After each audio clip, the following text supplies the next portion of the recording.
हम आपको देख रहे हैं, ग्रंथ को देख रहे हैं, तो ये नेत्र का विषय है। अपने मार्ग में नेत्र जा रहे हैं, नेत्रेंद्रिय घूम रही है, श्रवणेंद्रिय शब्द का सुनना काम कर रही है, नाक सूंघती है। तो ये जो ऐसा तत्वित योग युक्त महात्मा है, इस सर्वाण इंद्रिय कर्मा इंद्रियाण इंद्रियार्थीसु, इंद्रियों को इंद्रियों के अर्थों में, रूपों में वर्तंत इति धारयन, ये वर्त रहे हैं ऐसा समझता हुआ, निस्संदेह नैव किंचित करोमीति, वो सोच लेता है कि मैं कुछ नहीं कर रहा हूं, ये तो सारी इंद्रियां ही कर रही हैं, इंद्रियां ही स्वतः विचरण कर रहे हैं। इसलिए वह समझ लेता है मैं कुछ भी नहीं करता। जब मैं नहीं करता तो मैं कर्तापने के अभिमान से युक्त क्यों होऊंगा?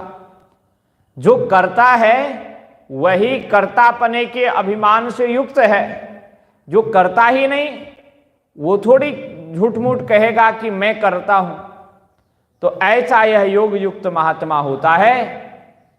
फिर भगवान कहते हैं ब्रह्मण्याधाय कर्माणि, यह योग युक्त महापुरुष ऐसा होता है जितने कर्म इंद्रियां कर रही हैं उनको कहां अर्पित कर दे रहा है? बोले ब्रह्म में अर्पण कर दे रहा है, ब्रह्मार्पण कर दे रहा है, परमात्मा को समर्पित कर देता है, इंद्रियों को भी मुक्त कर देता है, सब भगवान को अर्पण। और फिर संगम त्यक्त्वा, आसक्ति को छोड़ देता है, आसक्ति का त्याग करता है।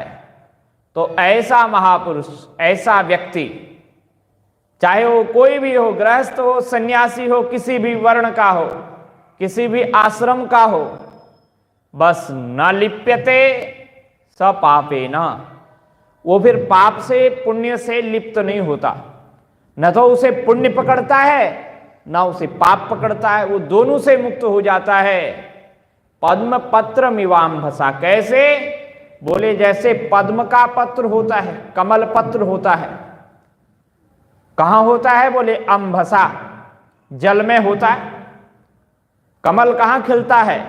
जल में खिलता है, कीचड़ में खिलता है।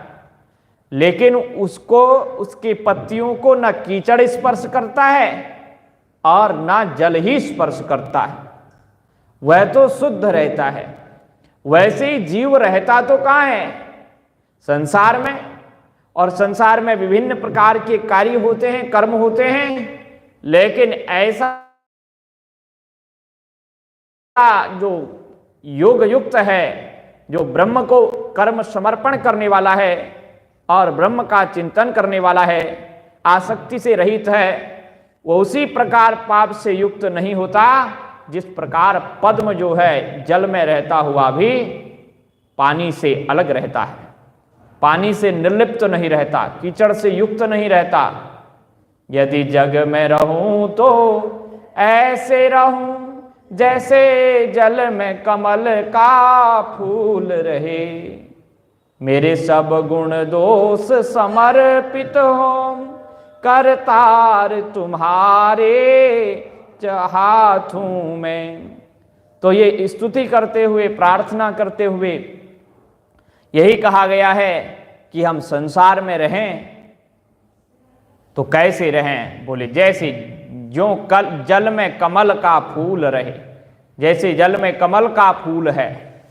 और भगवान ने यहाँ यही बताया कि भगवान का जो मेरा भक्त होता है, मेरा चिंतन करने वाला होता है, कर्मयोगी होता है, वो निश्चित रूप से संसार में रहता हुआ भी संसार उसमें नहीं रहता, संसार में रहता हुआ भी वह भगवान को भगवान में रहता है।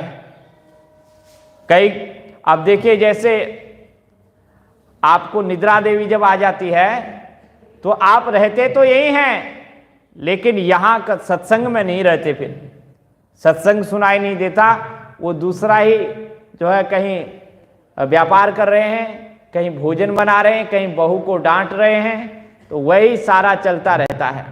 तो उसी प्रकार ये चिंतन यहाँ पर